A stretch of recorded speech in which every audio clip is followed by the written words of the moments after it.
Kertas karangan depan mata, pen di tangan, tapi kepala kosong. Idea langsung tak datang. Pernah tak rasa macam tu? Kalau pernah, anda tak keseorangan. Hari ni kita akan bongkar kenapa menulis karangan bahasa Melayu ni boleh jadi satu perjuangan yang sangat besar untuk ramai pelajar. Bagi ramai pelajar, ia bukan sekadar subjek yang susah, tapi rasa macam, boom, terlanggar satu tembok yang tinggi. Satu halangan besar antara idea canggih dalam kepala dengan apa yang mampu kita tulis atas kertas. Dan ini bukan main-main tau. Satu kajian pada tahun 2020 di Sekolah Rendah Bedok Green mendedahkan satu angka yang agak mengejutkan.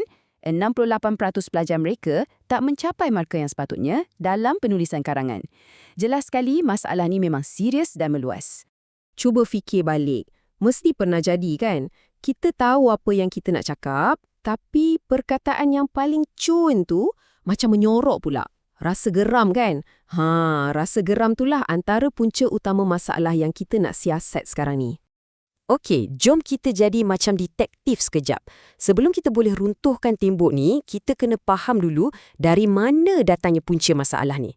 Mari kita mulakan dengan apa yang berlaku dalam diri pelajar itu sendiri. Okey, semua ni macam efek domino tau. Ia bermula dari sini. Kurang minat membaca, jadi bank kosakata kita pun jadi kecil.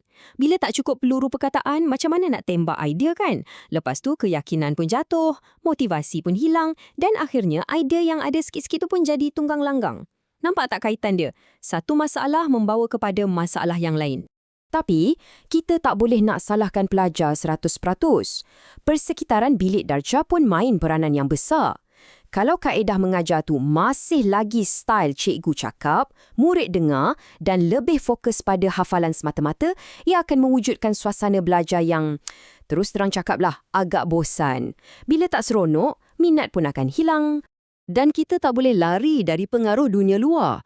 Bahasa rojak, singkatan macam YG atau dekat memang laju dan senang bila kita bersembang kat media sosial. Tapi bila tabiat ni terbawa-bawa ke dalam penulisan formal, kat situ jadi masalah besar. Pelajar jadi susah nak tukar gia balik ke bahasa Melayu yang betul tata bahasanya. Kata-kata dari Wilkins ni, memang tepat pada masanya. Ia merumuskan segalanya. Tak kiralah puncanya datang dari mana, diri sendiri ke, bilik darjah ke, media sosial ke, semuanya akan balik kepada satu benda, kosakata. Ia macam nadi kepada bahasa. Tanpanya, idea sehebat mana pun tersimpan dalam kepala je lah. Jadi, kalau kita dah tahu masalahnya adalah kosakata dan kaedah yang tak seronok kan, logiknya, penyelesaiannya mestilah sesuatu yang boleh buat belajar kosakata tu jadi lebih menarik. Mari kita tengok satu pendekatan yang pada saya sangat kreatif.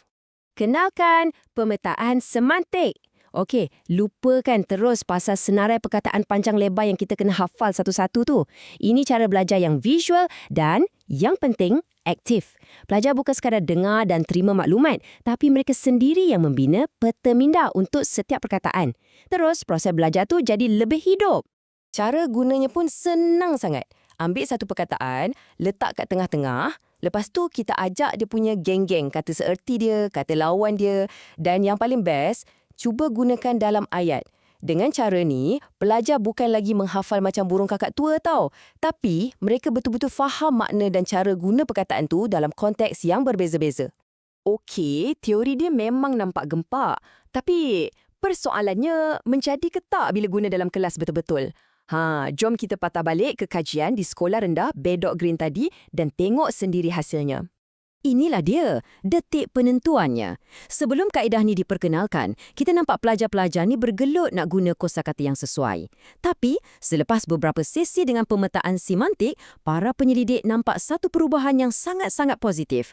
Pelajar mula guna perkataan-perkataan baharu yang mereka belajar tu dengan penuh yakin. Dan data ini memang menyokongnya. Cuba tengok ni, 94%. Wow, 94% pelajar dari kumpulan berkemajuan tinggi berjaya masukkan kosakata baharu dalam karangan mereka. Kumpulan yang sederhana pun tunjuk lonjakan yang hebat.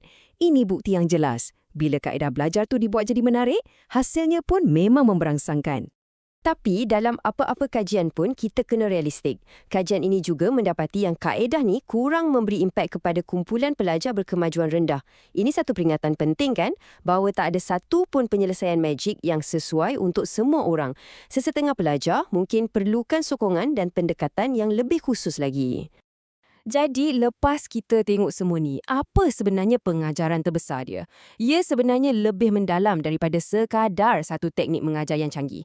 Inilah intipatinya. Pemetaan semantik tu berkesan bukan sebab ia satu formula rahsia tau.